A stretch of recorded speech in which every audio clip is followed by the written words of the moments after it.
Já estamos ao Tá pronto vivo. aí, não? Aqui tá.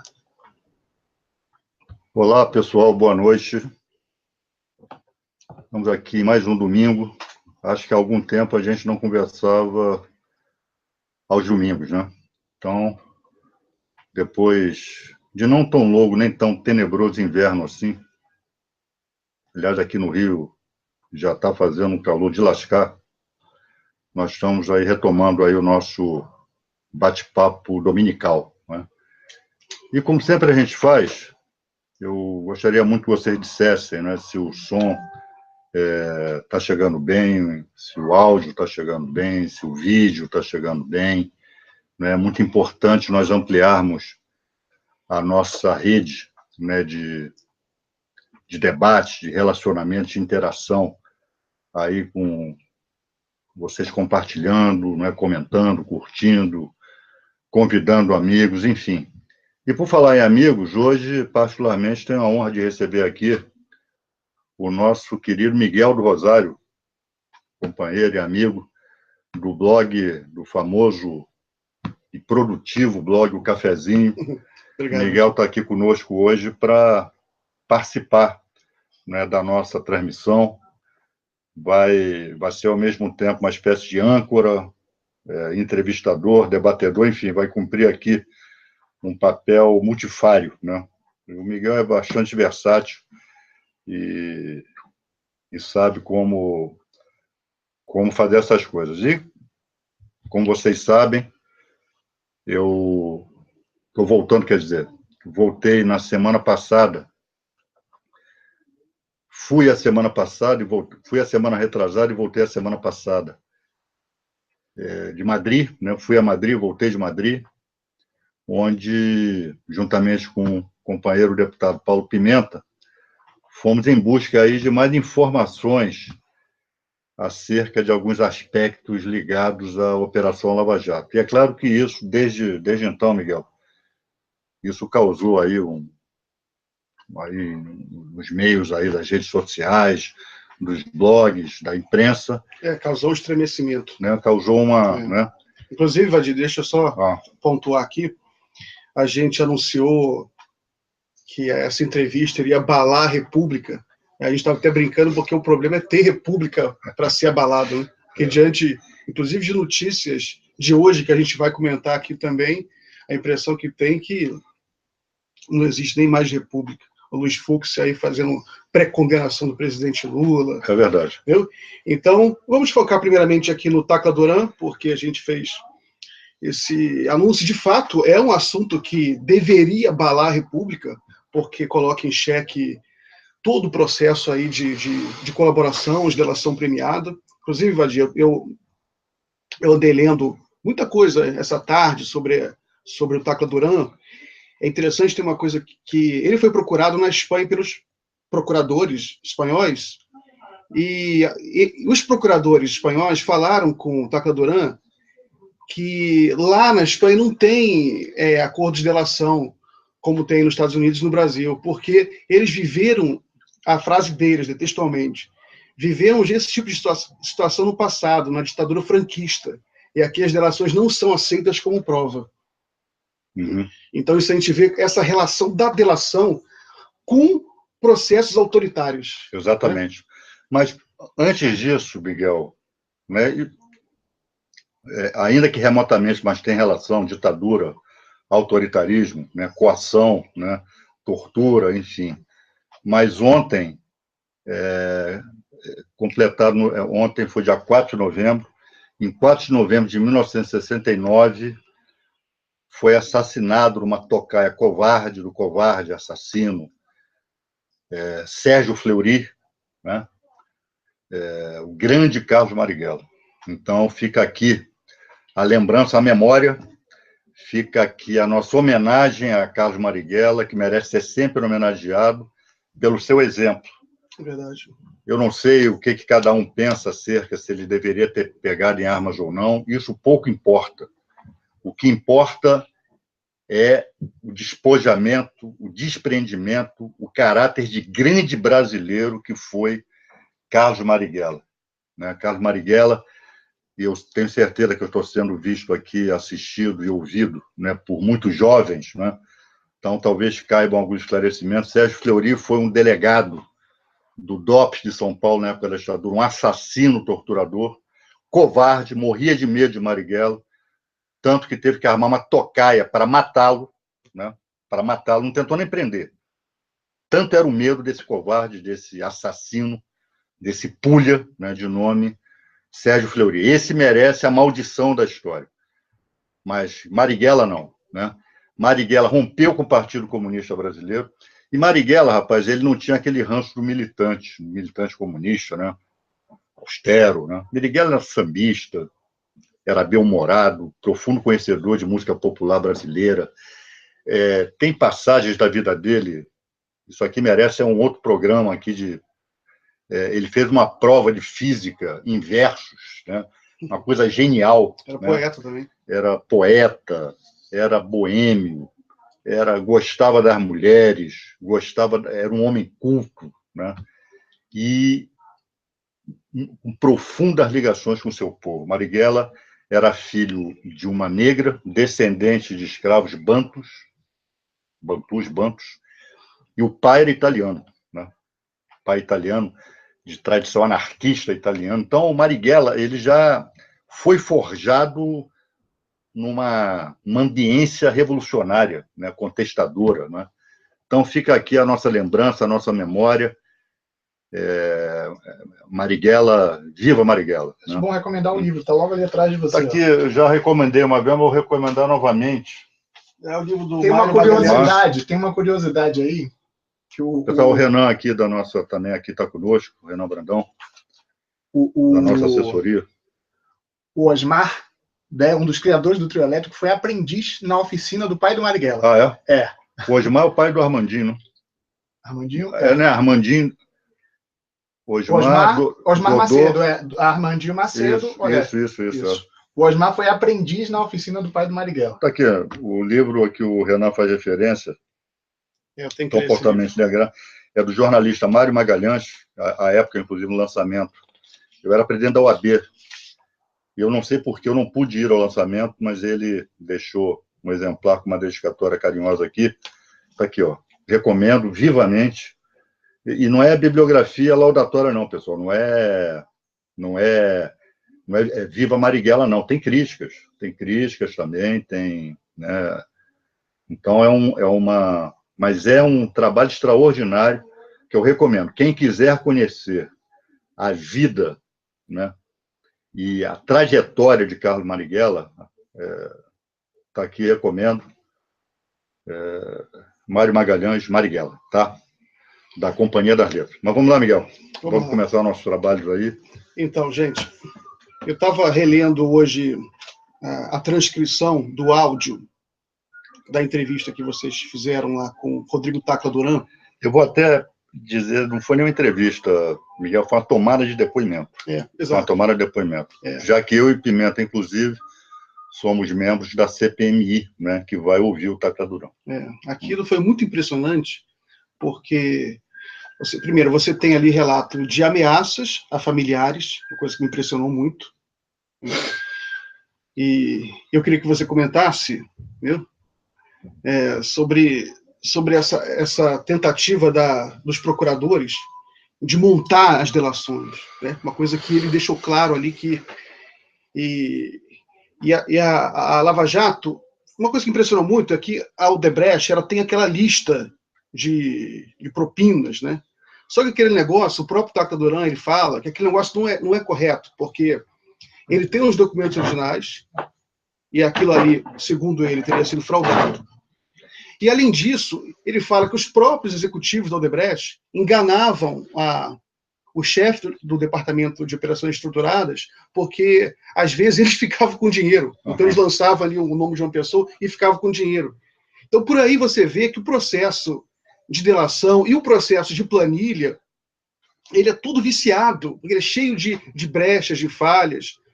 E a única prova de fato que se pode ter, imagino, seria o dinheiro na conta bancária da pessoa, fotografia, um áudio qualquer, mas isso a Lava Jato despreza, ela foca em delação e dar margem a esse tipo de manipulação que é espantoso. Miguel, eu acho que agora talvez isso ainda não esteja claro, e talvez seja a primeira oportunidade de explicar algumas questões, o que antecede essa nossa ida à Espanha, a minha, do Pimenta. Eu tomei conhecimento da existência do advogado Tacla Duran numa matéria da Folha de São Paulo, se não me engano, da jornalista Mônica Bergamo, em que ela traz, resumidamente, essas informações, essas alegações, né, do Tacla Duran. O Tacla Duran reiterou, aduzindo novas informações, mas basicamente isso que você falou do dinheiro que não chegava, o dinheiro que ficava era embolsado pelos próprios executivos da Odebrecht, enfim, documentos falsos que serviram de prova. E ali, eu me lembro que eu subi à tribuna da Câmara para falar sobre isso, para falar sobre essa matéria, e ali eu coloquei na cabeça, bem antes da instalação da CPMI, que nós tínhamos que ouvir o Tacla Duran. E aí, por quê, pessoal? Olha só, o que é essa Operação Lava Jato? Como é que ela se nos apresenta? Né? Ela foi iniciada em final de 2013, início de 2014. Posso dizer a vocês que ela é nula desde o início, porque ela começou com uma investigação, coisa que o senhor Sérgio Moro nega, mas é facilmente demonstrado, né? Tem até um parecer de um procurador da República na época que foi afastado. Ela começa com uma investigação sobre um parlamentar, deputado federal. Ele não poderia ter... Só quem pode determinar a investigação sobre detentor de mandato parlamentar federal é o Supremo Tribunal Federal. Certo. Então, só por aí... Mas, enfim, a Lava Jato ela se apresenta como uma operação que veio para salvar o Brasil, os seus integrantes, né? E, aliás, é outra distorção do direito. Uma força-tarefa que é integrada por um juiz, por procuradores e pela Polícia Federal, em que o juiz não se distingue de um procurador, de um policial. É tudo a mesma coisa, né?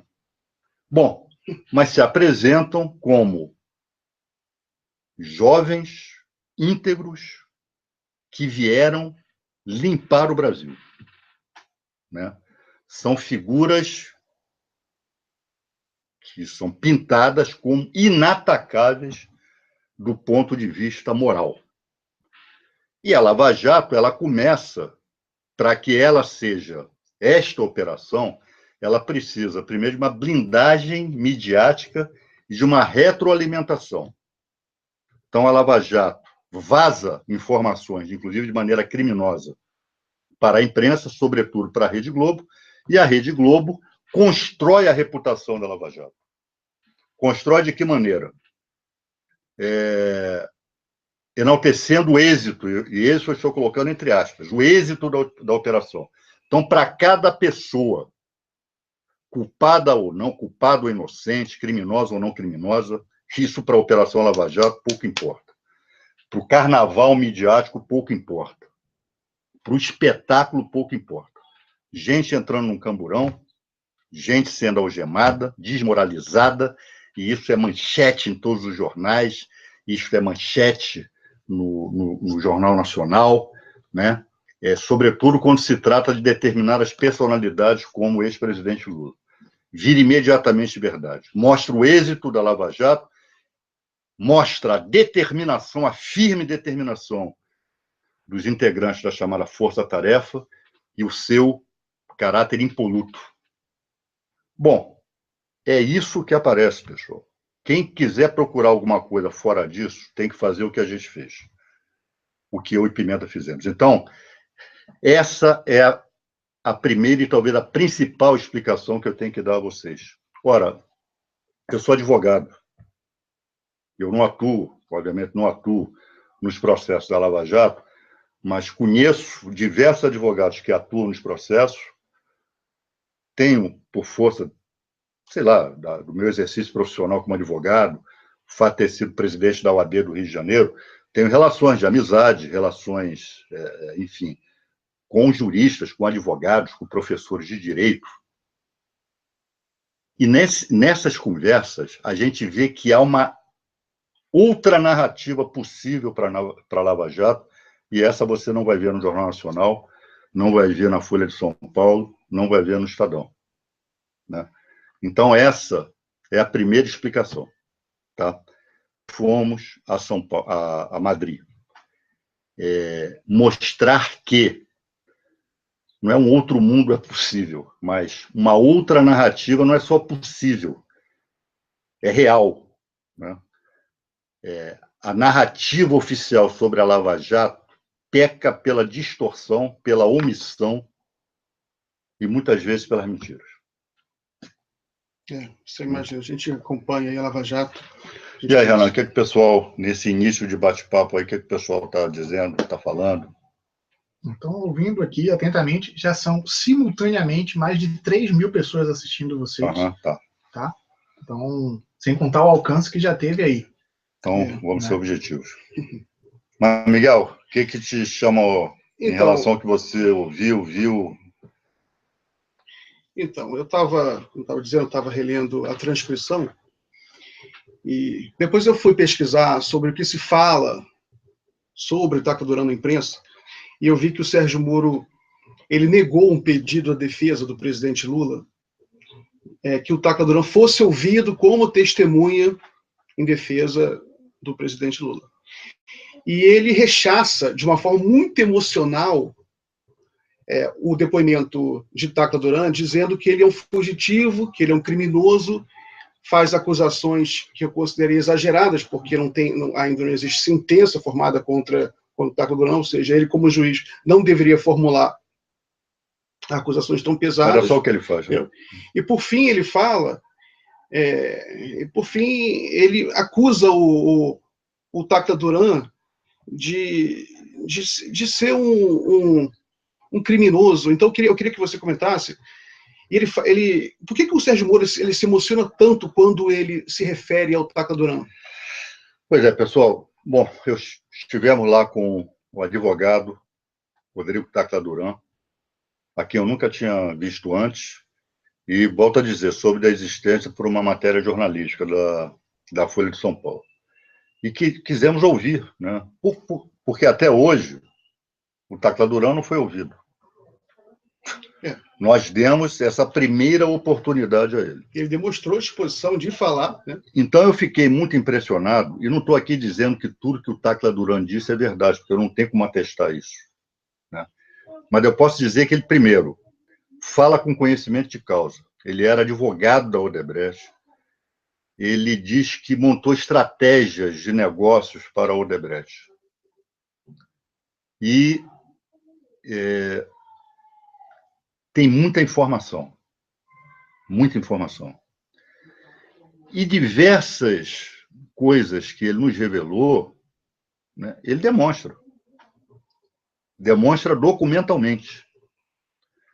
O que me deixou impressionado, né, se eu pudesse resumir aquilo tudo que ele nos disse, rapaz, olha, o acervo probatório da Lava Jato em relação ao Odebrecht pode ser questionado, mas é imprestável como prova.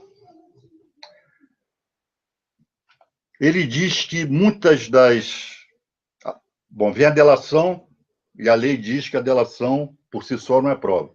Isso para o Sérgio Moro, para aqueles procuradores, é porque se sai no Jornal Nacional que o fulano fez aquilo, né, com base na informação de um delator, é porque fulano fez aquilo e assim é que passa a ser verdade. E até processualmente é tratado como verdade. Tanto que, lá no TRF, por incrível que pareça, caso Vacari, já dois processos do Vacari, em 2 processos, o Vacari foi absolvido e absurdamente continua preso. E a decisão, ambas as decisões, não se pode condenar só com base em delação. Bom, aí eles... Bom, mas nós temos documento produzido pelo programa MyWeb Day. O que é o programa MyWeb Day? Era toda a contabilidade da Odebrecht. Aí retiram provas, obviamente selecionam, daquilo. Aquilo é uma produção unilateral da Odebrecht.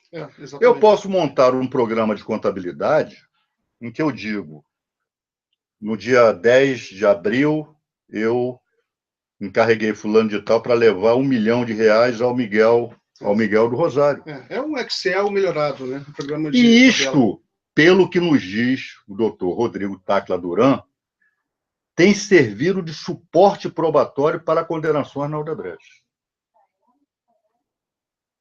O que mostra, inclusive, a quantas anda o nosso estado de exceção, o nosso estado policial, em que se transformou o Brasil. Então, começa por aí. Aí ele fala em notas fiscais falsas, fala em planilhas falsas, fala em documentos falsos que serviram e têm servido de prova. Ora, isto saiu em alguma matéria de algum grande jornalão brasileiro? Não. Isso saiu no Jornal Nacional? Não. Por que não se ouve esse homem? Ora, o Miguel, ao longo da minha vida, rapaz, como advogado, e acho que qualquer advogado isento pode dar esse depoimento, um juiz isento e um investigador isento, um policial, um delegado, um investigador, um procurador, o que ele mais preza é a segurança do seu processo.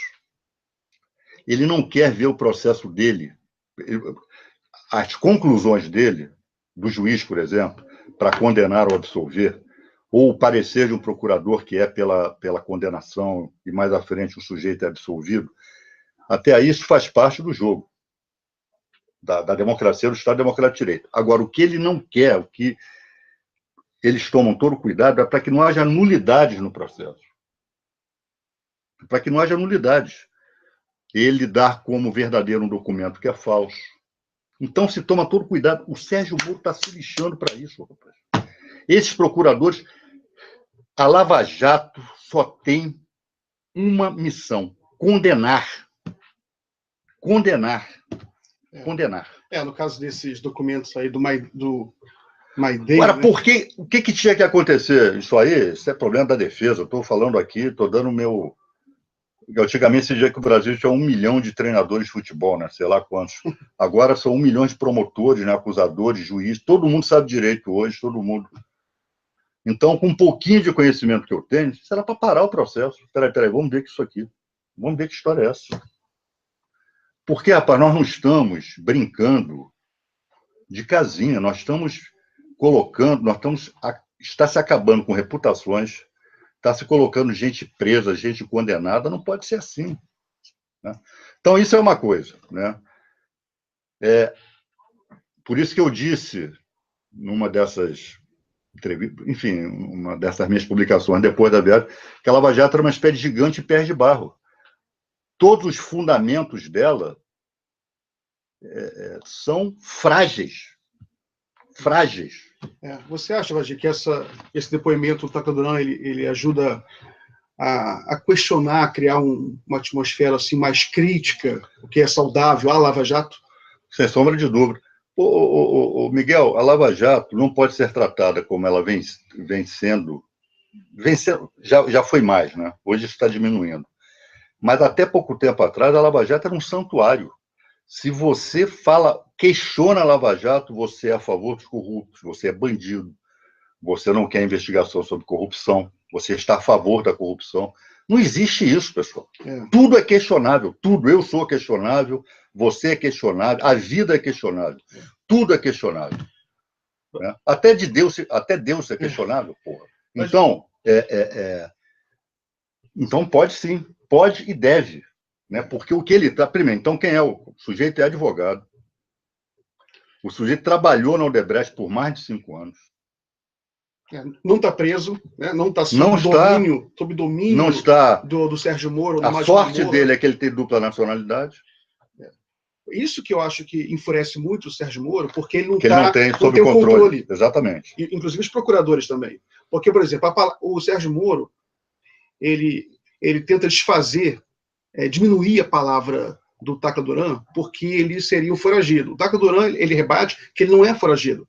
ele quer colaborar com a justiça brasileira, ele está colaborando com a justiça de vários países, ele está dando entrevista, conversou com os deputados, mas o Sérgio Moro não tem o controle. Então, eu acho interessante, se você tem um delator, tipo o Léo Pinheiro, que está desesperado, teve seu habeas corpus negado, ele quer sair da cadeia de qualquer jeito, a palavra dele vale como verdade. Mas aí se a palavra é do Tacla Duran, eu estava querendo lembrar, lembrei agora que o Sérgio Moro, no despacho, no final, ele trata as declarações do Tacla Duran como fantasiosas e mentirosas, e fala que não tem óbice em que se apure. Mas eu achei curioso, porque se ele fala que é preciso apurar, como é que ele de antemão já fala que são fantasiosas e mentirosas? Ou seja, ele está desequilibrado, nitidamente desequilibrado quando ele trata do Tacla Duran. Exato. Esse juiz, Sérgio, esses procuradores, esse outro juiz aqui do Rio, esse Marcelo Bretas, enfim, todos integram hoje uma dimensão protofascista do sistema de justiça brasileiro. Pessoal, olha só, eu digo isso aqui e assumo todas as consequências do que eu digo, do que eu venho dizendo, do que eu vou dizer. A Lava Jato, pouco importa se o sujeito praticou crime de corrupção ou não. O que ela quer é apresentar êxito. Alguém aí pode me informar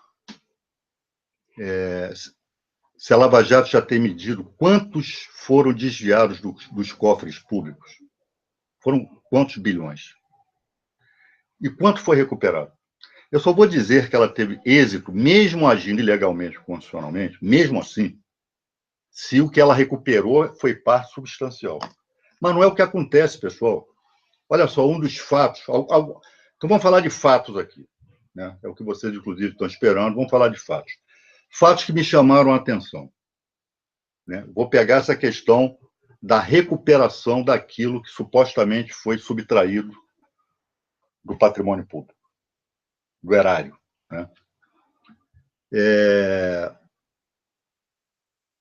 Olha, eu digo, e acho que tem muita gente aí, tipo Youssef, Paulo Roberto Costa, altos executivos aí de Odebrecht, ou seja lá do que for, que deve estar dizendo o seguinte: o crime compensa.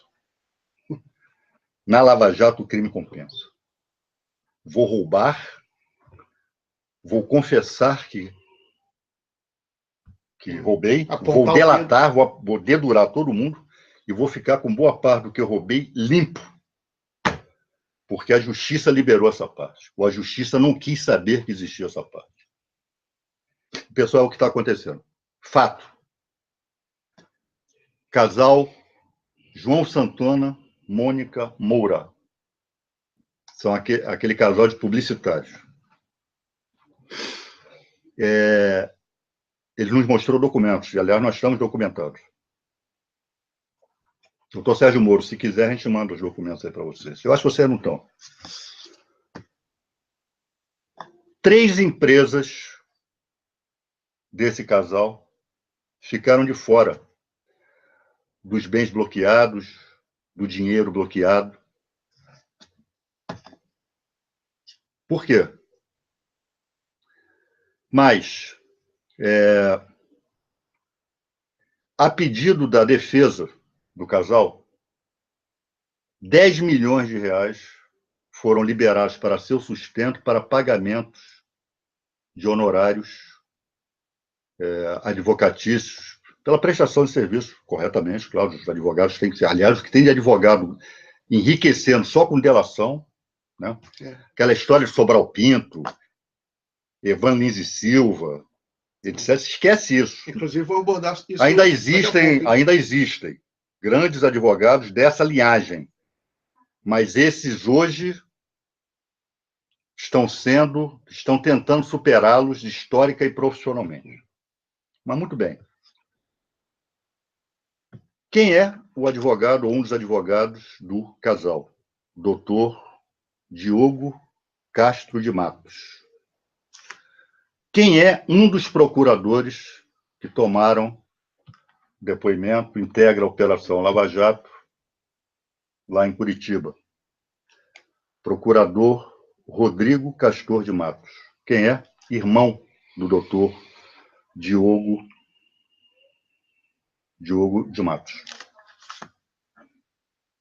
Bom, pessoal, vamos lá. É isso mesmo que você está ouvindo. Não se espante, não. Ou se espante. Né? Eu, como sou, fiquei espantado. E sobre o amigo... Então, primeiro, ou advogado ou procurador, um dos dois não poderia estar atuando. Um dos dois não poderia estar atuando. E o dinheiro foi liberado para pagar honorários advocatícios. Os procuradores que são tão implacáveis questionaram essa decisão do Moro? Por favor, se questionaram, informe para não ser leviano, que eu sei que não questionaram. Só sei que a Procuradoria-Geral da Fazenda Nacional foi quem questionou, porque tinha tributo aí. Porque quando você libera o dinheiro... Então, pessoal, olha só. Cadê a recuperação daquilo que foi roubado do país? Que o Sérgio Moro, quando vai para lá ganhar prêmio, não sei aonde, que deu Dallagnol lá no seu PowerPoint, essa recuperação né, nas suas palestras de caixeiro viajante da Lava Jato. Lá aquele presepeiro, o presepeiro lá, esse Carlos Fernando, presepeiro, né, dublê de procurador e comentarista político agora, né? Agora faz comentários políticos. O que os senhores têm a dizer sobre isso? Eu quero saber do dinheiro recuperado. Eu gostaria de saber como está vivendo o senhor Youssef hoje. O Fantástico já fez alguma reportagem com como vive o Youssef hoje? Você sabe? O Jornal Nacional já fez alguma reportagem como estão vivendo aqueles que delataram, afora o fato de alguns estarem com tornozeleira eletrônica? Então, fala. Não, porque o pessoal tem uma pergunta que o Miguel colocou também agora aqui, questão de quantos empregos já destruiu. Assim. Não é isso que eu estou dizendo, pessoal. Então, eu quero sempre que vocês tenham em mente por que nós fomos à Espanha ouvir esse Tacla Duran. Padir, só fazer uma pergunta aqui. Fala. Primeiramente, eu quero dizer que essa coisa de recuperação de dinheiro da Lava Jato não me convence. Porque se promove uma destruição geral das empresas brasileiras, não há dinheiro que mas que pelo menos eles viessem. Olha só, a operação, eles roubaram, sei lá, 100 bilhões de reais. Nós recuperamos 90 bilhões de reais. Tá bom, aí depois a gente mostra que só com a quebra das empresas, com desemprego, não sei o quê... Você pegava esse dinheiro e investia. Mas do ponto de vista da operação em si, você poderia, é exitosa. Operação, vamos pegar a operação... Bom, qual é a nossa missão? Qual é a missão anunciada? É livrar o país da corrupção e recuperar aquilo que foi roubado. Perfeito? Uhum. Bom, torturamos para isso, causamos desemprego, atropelamos a Constituição, rasgamos direitos e garantias fundamentais, fizemos tudo isso, mas tínhamos que fazer. Está aqui, roubaram 100 bilhões, nós recuperamos 90 bilhões. E agora vamos investir em ciência, tecnologia. Quebram o país, quebram a economia, quebram as empresas, produzem desemprego, dão um golpe de Estado, criam instabilidade política, mergulham o país numa crise sem paralelo na sua história. E para quê? Para quê? O que foi recuperado? E quem roubou está muito bem. Outra coisa, pessoal, que o Jornal Nacional jamais vai dar destaque. Foram 77 delações da tal lista da Odebrecht, não é isso? Os 77 são executivos da empresa. Pelo acordo, vão continuar recebendo salários por pelo menos mais 15 anos. Altíssimos salários. Vocês sabiam disso? Eu também não sabia. Mas está lá, pega os acordos. Aquilo foi muito estranho. Rapaz, na mesa de audiência, isso os advogados me falaram. É bom ter amigo advogado, porque... Aí o juiz lá, o Moro, né, naquela encenação, aí fazia perguntas, né? Mas essa questão aqui, já em relação ao acordo... Não, doutor, é o que está escrito aí. É o que está escrito aí. O cara nem leu. O cara assinou, sabendo apenas que ia continuar recebendo seus salários de executivos por 15 anos. Que coisa combinada, né? Combinada. E o amigo do Moro, o Zucoloto, né? Uma das acusações do Tacla Duran é que esse amigo do Moro, ele ofereceu a ele um esquema em que reduziria a multa em 1/3, né? Ele teria que pagar 15 milhões.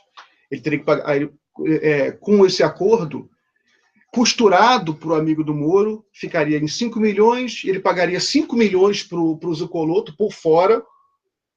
Aí fica a dúvida, né? Será que esse dinheiro era só para o Zucoloto, que eu acho difícil, ou será que aquilo era para azeitar um esquema ali na Procuradoria? Aquilo, você não acha que isso lança uma suspeita e deveria ser investigado se outros processos de delação, se o modus operandi não caminha nesse sentido?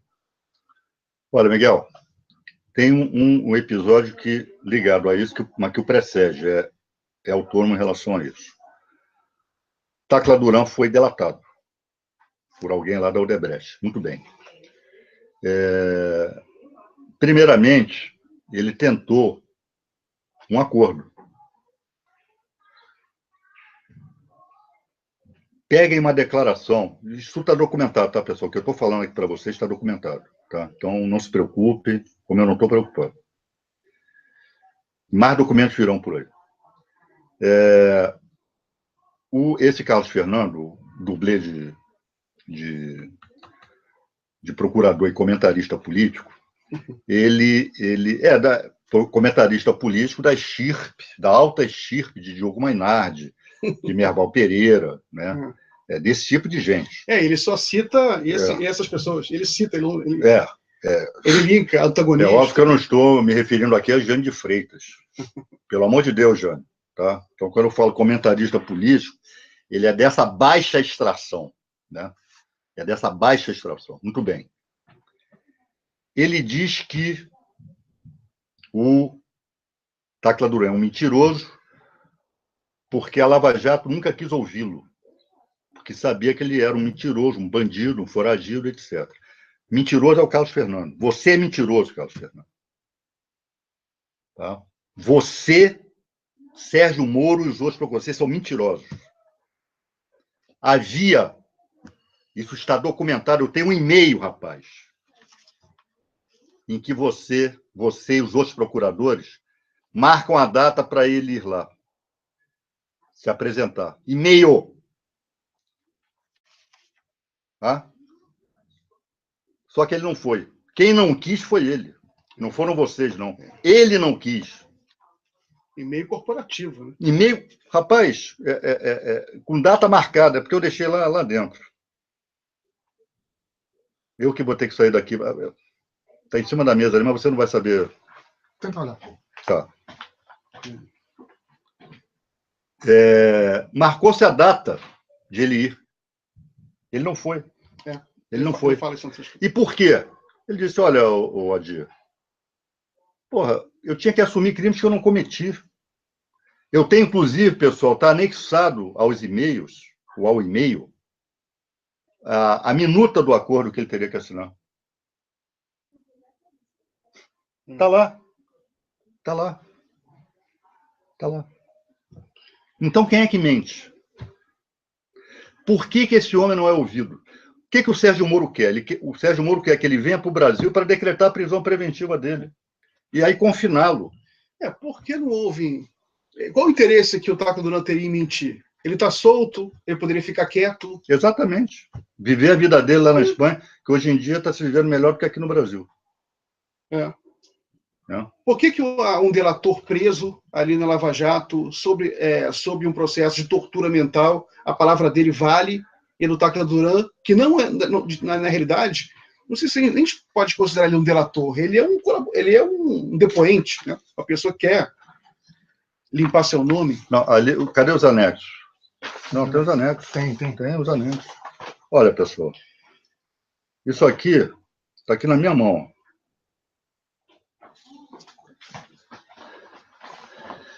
Termo de acordo. Aqui, ó. Onde chega perto aqui? É aqui mesmo, aqui mesmo. Aqui? Aqui, depois faz você um pouquinho para todas, Tá? Depois pelo celular ali também. Bota nesse aqui também. Aqui, isso aqui é a minuta de acordo que ele não assinou, tá, pessoal? Tá? Que ele se recusou a assinar. Ele não apareceu no dia para assinar. Isso aí foi o acordo que ele recebe depois do contato com o Zucoloto, né? Depois do contato com o Zucoloto. Tá? Não vamos chegar lá. Então tá aqui, ó. De Roberto Henrique Poçobon, é um dos procuradores. Tá? Para Júlio Carlos Mota Noronha, outro procurador, com cópia, Carlos Fernando Santo Lima. Tá aí, ô Carlos Fernando. Desmente isso, rapaz. Prezado doutor Leonardo. Leonardo era o advogado, Leonardo Pantaleão, era o advogado do Tacla Duran nessa ocasião. Era o advogado contratado. Não é o que queria receber por fora, como o Zucoloto. Tá? A minuta está fechada. Fizemos ontem os ajustes finais com os colegas do GT de Brasília. O arquivo segue anexo, que é esse que eu mostrei para vocês. Com relação à data da próxima reunião, lembra ao senhor que ela já foi agendada na última reunião.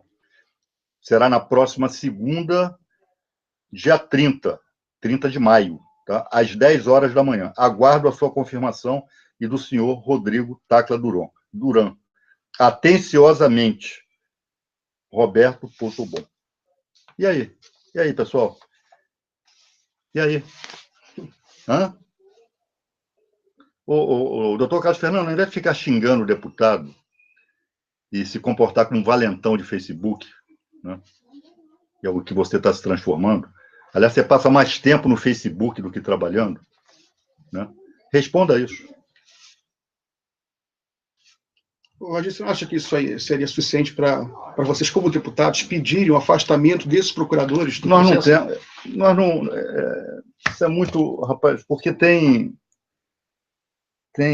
há processos, eu não sei exatamente, te respondo que não sei se nós teremos essa prerrogativa. Eu acho que nós temos que tornar isso público. Nós tomamos todo o cuidado, isso está documentado. Eu, ao contrário dessa turma, não estou aqui com bravata, eu não sou bravateiro de Facebook. Né? Agora, eles devem uma satisfação ao povo brasileiro. Por muito menos o Moro encanou gente. Essa turma pediu a prisão de gente, por muito menos. Muito bem. Como o Tacla Duran estava se sentindo extorquido, tem que pagar uma multa milionária, tem que confessar crimes que não cometeu, etc., ele aí vai atrás do Zucoloto. Uhum. Que acabou resultando nessa minuta aqui. Certo. E o que o Zucoloto fala? Bom, pessoal, outra coisa. O Sérgio Moro... Então, primeiro, vamos lá resumir. O Zucoloto pede por fora, diz que tem que conversar com a turma da Lava Jato, fala expressamente, podemos trazer DD, D de dado, DD. Não precisa vocês dizerem, procurem na lista de procuradores da Lava Jato quem poderia atender pelas iniciais D de dado, DD. Posso dar só uma dica para eles? É um cara que gosta de PowerPoint e gosta de comprar casa do Minha Casa Minha Vida. Já faz especulação imobiliária. Mas um homem honrado.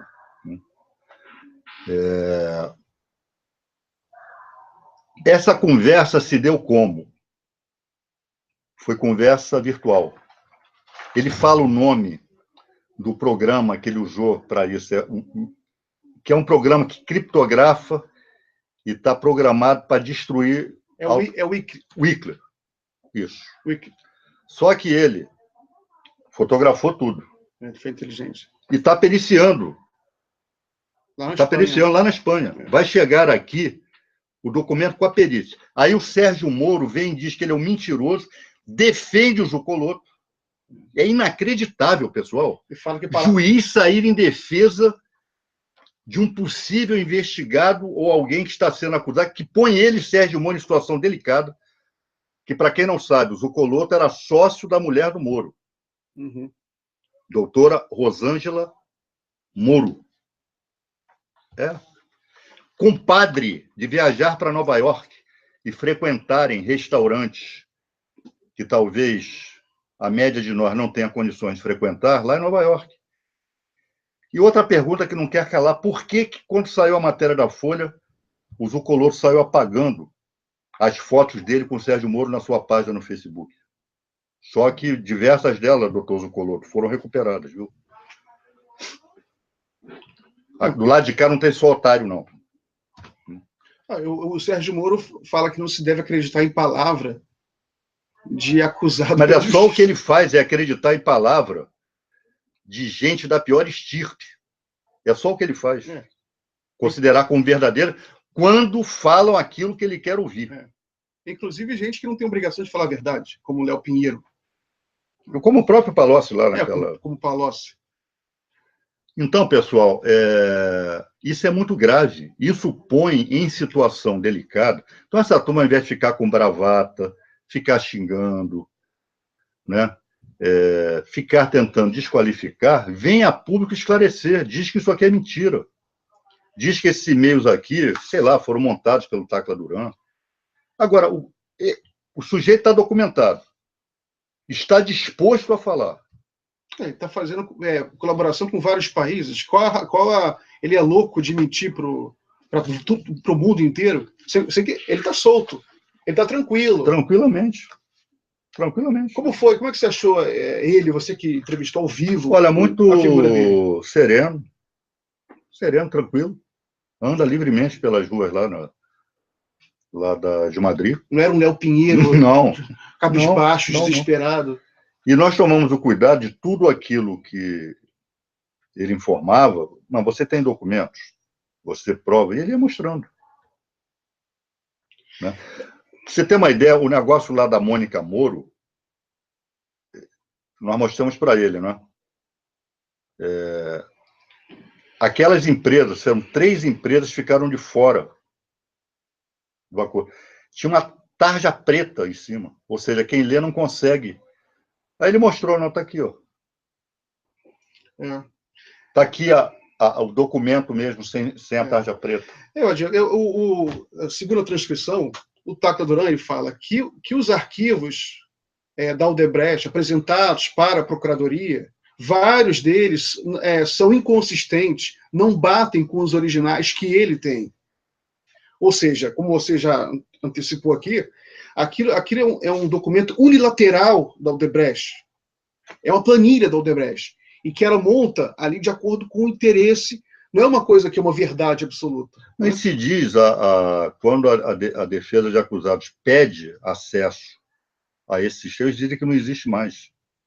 Quer dizer, então, você cai num labirinto. A acusação se baseia em informações desse programa, MyWebDay. Só que o MyWebDay não é fornecido na sua inteireza, na sua integralidade, à defesa. E você não pode condenar ninguém com base nisso. Isso é um absurdo. Isso é um absurdo, só no estado de exceção.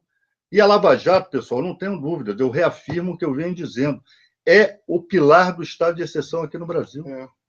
Odil, o pessoal do Requião, a gente conversa muito com eles pediram para a gente, dentro desse tema, a gente falar sobre essa questão do abuso de autoridade, que o Requião agora está tentando nomear, trazer um nome assim mais forte para essa lei, que é Lei Cancelier, em referência ao reitor lá suicidado de Florianópolis.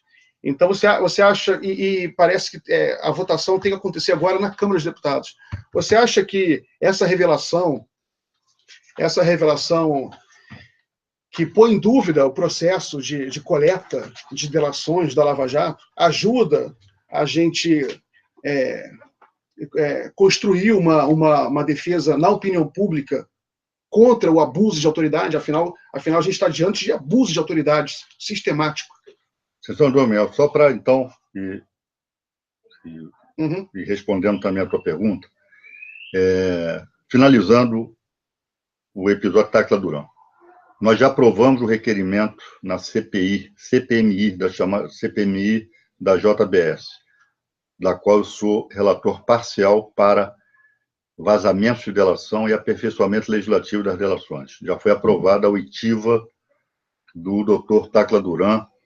Eu vou envidar esforços para que essa data seja marcada imediatamente, já para os próximos dias. Ótimo. Tá? Então, para que ele fale de viva voz, né, seja interpelado. Agora, o fundamental, isso põe essas informações do Dr. Tacla Duran põe em xeque toda a Operação Lava Jato. Estou falando tecnicamente, processualmente falando. Isso é um absurdo. Põe em xeque, não estou dizendo que se o Moro e os demais procuradores vierem a público, né, e desmontarem as informações do Tacla Duran, perfeito. Vida que segue, né? O Tacla Duran se vire com as suas informações. Mas enquanto esses documentos aqui não forem infirmados, ou seja, se demonstrar que são documentos falsos, cabe a chamada força-tarefa vir a público e explicar. Ficar sem resposta que não dá. E ficar desqualificando também, né?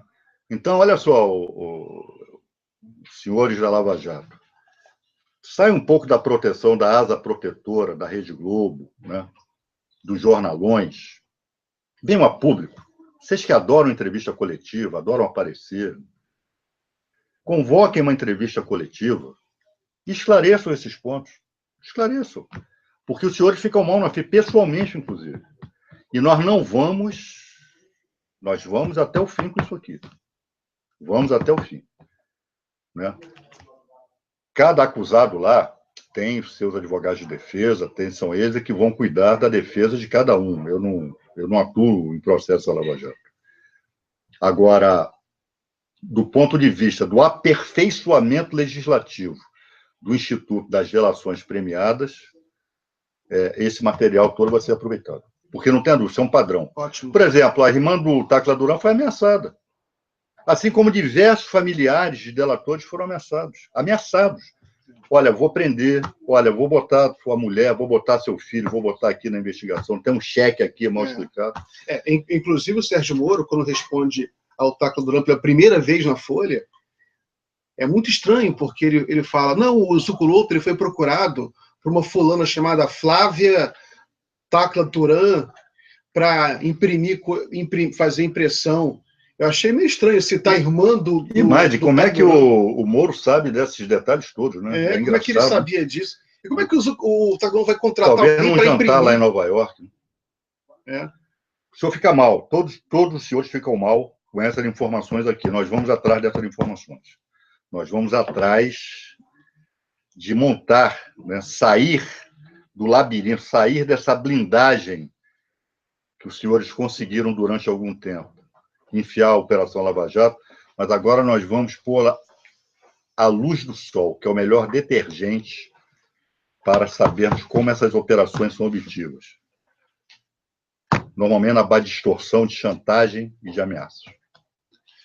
E, obviamente, Miguel, mas qual é a autoridade num Estado democrático de direito que vem a público dizer sou contra a existência de lei de abuso de autoridade? Por que Sérgio Moro foi ao Senado ameaçar, lá com as suas presepadas, né, jogar os senadores contra a chamada opinião pública, contra essa lei? Dizendo, a lei é contra a Lava Jato. Ou seja, na cabeça dessa turma, o mundo se dividiu entre os que estão a favor e contra a Lava Jato. Em qualquer ordenamento republicano, pessoal, de Estado Democrático de Direito, tem que ter lei prevendo abuso por parte da autoridade. E a Lava Jato é uma usina produtora de abuso de autoridade. E eu espero que os deputados, né, sejam bandidos, sejam homens de bem, sejam culpados, sejam inocentes, mas se estão lá, honrem o diabo dos seus mandatos e tenham a coragem de debater e aprovar a lei. Que vocês morrem de medo quando o Sérgio Moro, quando esse outro lá, esse pastor de porta de igreja, esse Dallagnol vai lá, vocês ficam lá beijando as mãos deles. Tem que aprovar a lei Cancelier. Se a lei já estivesse em vigor, o reitor não teria se matado. Porque aquela delegada e aquela juíza não teriam tido a ousadia de praticarem aquela arbitrariedade contra ele. Tá, pessoal? Até quando nós vamos ter que conviver com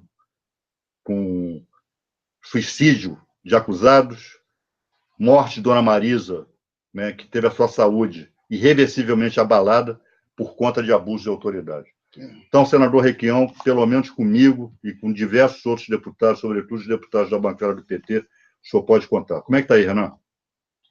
Bastante gente aqui. Já são mais de 5 mil pessoas simultâneas. Os vídeos já devem ter atingido a casa de centenas de milhares. Né?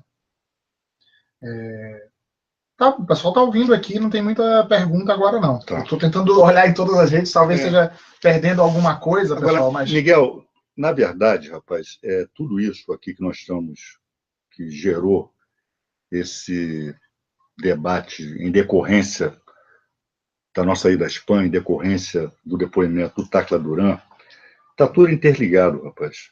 Você vê. Tudo interligado no âmbito do Estado policial que já se formou no país. Não chama Estado policial, Estado penal, Estado de exceção, Estado pós-democrático, enfim. Mas democracia que não é, pessoal. Estado democrático de direito é que não é mais. Tá? Deixou de ser.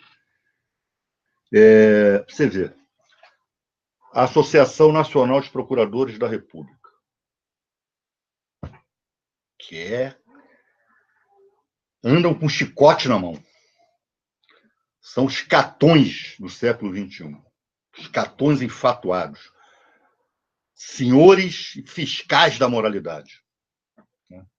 Estão fazendo uma festança lá em Porto de Galinhas. Um resort lá em Porto de Galinhas. Tudo bem. Eu não sou lá muito chegado à festa, mas tudo bem. Não tem problema. Mas, se bem que eu não acho que é o melhor ambiente para tratar de combate à corrupção. Né? Mas, enfim, festão, pessoal. Festão. E lá, nessa festa, houve intervalos para debate, para falas, para, enfim, conferências. E numa delas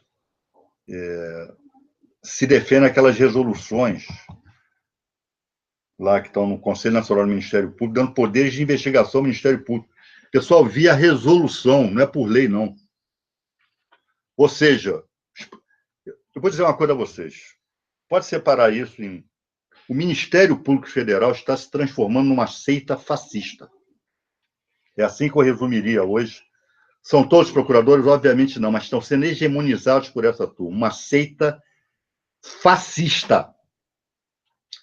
Eles querem, sem autorização legal, sem autorização constitucional, ter poder de investigação. Grampear telefone, sem autorização judicial. Até os juízes federais ficaram contra ele. Conseguiram unir a JUF e a OAB contra essas resoluções. Porque aí também já é demais, pessoal. Aí também eles querem ser mais fascistas do que os fascistas. Eles não estão satisfeitos com o grau de arbitrariedade que eles já alcançaram, metendo todo mundo na cadeia. Eles querem mais. Estado de exceção é isso, pessoal. O estado de exceção ele precisa se retroalimentar de medidas, de autorizações de cunho nazifascista. É o que essas resoluções são. Então, isso foi debatido lá, foi aprovado. Foi aprovado lá, lá no intervalo do baile, foi aprovado. E quem teve lá? O nosso Gebran. Né? O nosso Gebran. Quem é o Gebran? Gebran é o relator dos processos da Lava Jato lá no TRF, da 4ª Região. Ele que vai julgar inclusive o processo do Lula. Amigão do Moro também. Amigão. Existe eu e Pimenta chamamos de Conexão Curitiba. Vamos lá. Sérgio Moro é o juiz de piso, como diz meu amigo Eugênio Aragão. Lá começa a Inquisição. Né? Lá em Curitiba, lá na Lava Jato. Aí todos os recursos que vão para o TRF vão para a 2ª turma e tem como relator o doutor Gebran, compadre e amigão do Sérgio Moro. De onde ele é? De Curitiba. Aí eventuais recursos, etc., vão para o STJ. É a turma que tem como integrante e relator ministro Félix Fischer, ganha uma mariola se me disser da cidade que ele é. Curitiba. E, no Supremo Tribunal Federal, quem é o relator para os processos Lava Jato? Edson Fachin. De onde ele é? Curitiba. Pessoal, isso é sério. O pior é que é. O pior é que é. Porque isso aí gera efeitos. Isso aí é golpe. Golpe de Estado. Isso é estado de exceção. Então, o Gebran, lá no meio da festança, repetiu o que ele disse no julgamento Zé Disseu. Não, esse negócio de prova irrefutável no processo, isso está superado. A doutrina superou isso. A doutrina. Que é mentira. Nós podemos julgar com base no princípio da dúvida minimamente razoável. Ou seja, se você tiver dúvida minimamente razoável quanto à culpabilidade daquele sujeito, ele está condenado. Presunção da inocência já é. Não. Você falar presunção de inocência perto dessa turma, eles riem. Ele e o Fux também, né? Então, artigo 386 do Código de Processo Penal, etc., Constituição, para esse pessoal, para isso não vale nada. Antigamente, Miguel, antigamente não, isso sempre foi uma característica brasileira, eu acho que cultural, política brasileira, me parece que isso é muito próprio de países que já foram colônia, é importar teorias, importar costumes, né? Então, aqui no Brasil, no século XIX, era muito comum você se vestir como europeu, embora um calor desgraçado, aliás, até hoje, né? Nós, advogados, por exemplo, a gente sofre, né? Esse negócio de terno, isso é incompatível com o clima que nós temos aqui no Brasil. Música, arte, literatura, tudo é copiado. E agora essa turma da Lava Jato copia, naquilo que interessa, doutrinas norte-americanas. Pessoal, doutrina norte-americana não está na Constituição. O que deveria valer é o que está na Constituição e nos códigos brasileiros. Doutrina norte-americana serve para os norte-americanos. Mas isso já está sendo aplicado aqui no Brasil, pessoal. O nome disso é estado de exceção. Você quer ver outro exemplo de estado de exceção que nós estamos vivendo? Às vezes é por ação, outras por omissão. Agora, esse episódio da prova do Enem, agora da redação. Havia uma resolução, uma portaria do Ministério da Educação, que não foi revogada nem pelo governo golpista. Não foi revogada. Esclarecendo o seguinte: em redação, textos que fizessem pregação do ódio, da intolerância, de racismo, de homofobia, etc., teria nota 0. Pois bem, essa gangue de fascistas aí, desses grupos da MBL, não sei o quê, vão à Justiça Federal, que é outra linha de frente hoje do fascismo, conseguem uma liminar, suspendendo os efeitos dessa portaria e dizendo que tem que corrigir a prova assim, pronto. E se bobear, só faltou dizer, tem que estar nota 10. Bom, o Ministério Público Federal, a AGU é a Advocacia Geral da União. Ela presta serviço de advocacia ao governo federal. Questionaram essa decisão e foram ao Supremo. Cai no plantão, Carmen Lúcia veio manter a liminar, dizendo que isso é liberdade de manifestação. Dá mais razão em BL do que... Então, isso também, pessoal, é outra faceta, é outro aspecto do estado de exceção. Você quer ver outro exemplo daquilo que decorre do estado de exceção? O senhor Luiz Fux. Luiz mata no peito Fux. Será o próximo presidente do Tribunal Superior Eleitoral. Preparem-se.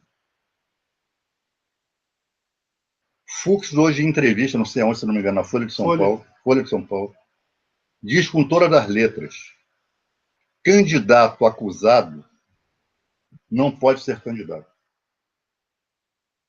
acusado não pode ser candidato. Olha o que ele está se referindo ao ex-presidente Lula. E fala que a tese contrária a isso atenta, entre outras coisas, atenta contra o princípio da moralidade. Muito bem, se não me engano, o ministro Luiz Fux, ele deu uma liminar, ele não julga um processo que tem uma liminar, ele deu uma liminar e o processo não vai à frente há alguns anos, garantindo que juízes ganhem acima do teto. Vocês sabem, né, pessoal, aqueles auxílio educação, auxílio sei lá o quê, auxílio sei lá o quê, auxílio sei lá o quê, auxílio sei lá o quê, auxílio sei lá o quê, que faz com que boa parte dos magistrados brasileiros e procuradores ganhem acima do limite que a Constituição estabelece, mas não ganha R$1 acima, não, ganha muito acima. Ganham atrasados, retroativos há anos atrás. Auxílio moradia retroativo. Aliás, uma das beneficiárias dessa liminar é a filha do senhor ministro Luiz Fux, desembargadora Mariana Fux, que entrou pelo 5º Constitucional da OAB, não na minha gestão não, hein, pessoal? Eu não era mais presidente. Na minha ela não entrava. Se eu fosse presidente, ela não entrava. Aí vem falar em moralidade. Qual é a moralidade? Que moralidade, dentre outras coisas, pode o doutor Luiz Fux esgrimir falando sobre hipótese que ele pode estar sujeito a julgar como ministro do Tribunal Superior Eleitoral que ele vai presidir. Do STF também. E lá no Supremo Tribunal Federal também, já que essa matéria é constitucional. Você contava, de que, segundo a LOMAN, a Lei Orgânica da Magistratura proíbe terminantemente que um juiz fale de um processo que dê opinião, está escrito, dê opinião nos meios de comunicação sobre processos que estão sendo julgados por outro juiz. E o caso de Lula está sendo julgado por outro juiz. Então, ele não poderia dar opinião sobre esse processo, nem em abstrato, que é uma maneira espertinha de se referir ao assunto. Ô Miguel, mas acaba podendo porque você está falando de uma regra do Estado Democrático de Direito. Nós não temos mais Estado Democrático de Direito. Nós temos um Estado policial, nós temos um Estado fascista, que tem como linha de frente um sistema de justiça brasileiro, do qual faz parte o senhor Luiz Fux. O pessoal já está dando sinais de esmorecimento aqui. Claro, nós já está na hora de acabar. Se puder... nós batemos recorde hoje de duração do programa, pessoal, mas hoje foram muitos temas. E recorde de audiência também, juntos aí, em vários momentos. Só aqui na rede do Adi, deixa eu dizer para vocês, só aqui, mais de 100 mil pessoas foram atingidas. A do cafezinho, que é muito maior, foi além. Acho que vale a pena pedir para o pessoal aí curtir a página do cafezinho. Pessoal, vamos, aproveitando aqui então a dica, vamos compartilhar, vamos comentar, vamos curtir, vamos convidar amigos, né? Essa foi uma transmissão muito importante, contou aqui com a participação do Miguel, foi muito importante. E até pelo momento que nós estamos vivendo, né, Miguel? E aí vamos deixar o pessoal também curtir o resto do domingo aqui. Gente, então obrigado aí pela audiência. Curtam a página do Cafezinho, compartilhem esse vídeo, quem assistir mais tarde. Seu canal também no YouTube que está transmitindo. Faz o recado aí. Meu canal no YouTube também. Curtam e sigam o canal no YouTube do Cafezinho, do Miguel do Rosário. Quero agradecer muito ao Vadir aí pela presteza, por que recebeu a gente aí, enfim, esse assunto da Lava Jato, do Tacla Duran, ainda vai render muitas matérias. A gente está só no começo. A gente anunciou que abalar a República, mas a República, a gente primeiro tem que reconstruir a República para depois abalá-la, para poder abalá-la, né? Mas, de fato, isso aí, se houvesse uma democracia, houvesse uma república decente, isso era um assunto para ser manchete em todos os jornais, afinal, põe em questão métodos que foram usados aí para destruir as maiores empresas do país, foi usado para instituir uma presidente da República, afinal, não se nega que a Lava Jato foi usada, foi a base do golpe, né? Criar a atmosfera do golpe, enfim. E a gente está discutindo aqui tentativas de frear o avanço do estado de exceção. O Vadir está na linha de frente dessa guerra. Você tem uma comunidade jurídica no Brasil em luta, E o Vadi é um dos líderes dessa comunidade jurídica que a mídia tenta desmerecer, fala que é petista, tem gente de todos os partidos, é uma comunidade enorme, dos melhores juristas do país. Enfim, então obrigado aí pela audiência, vamos encerrar o programa agora e até amanhã. Pessoal, então, também estou me despedindo de vocês. Hoje foi uma noite muito importante, né? Quero agradecer a paciência, a boa vontade e a intensa participação de vocês na transmissão de hoje, né, que contou com essa presença de luxo aqui do Miguel do Rosário. Provavelmente amanhã, já em Brasília, né, vamos fazer já também tradicional ao vivo com o Paulo Pimenta. Estava até agora aqui assistindo. Pimenta, vários outros aqui, não dava para citar todo mundo. Tá. Mas o Pimenta estava aqui, hora assistindo pelo cafezinho, hora assistindo pela página do Adi. Legal. Um abraço, Pimenta. Amanhã estamos juntos aí. Enfim, e essa semana em Brasília vai ser uma semana de esforço concentrado e vamos lá para o enfrentamento, que lá também se constrói o estado de exceção. Mas lá também se luta contra ele. Tá, pessoal? Então, obrigado, boa noite e curtam aí o resto de domingo aí, tá? Até amanhã, depois da manhã, enfim, até os próximos dias, continuaremos em combate aqui. Beijão, abração para todo mundo. Tchau.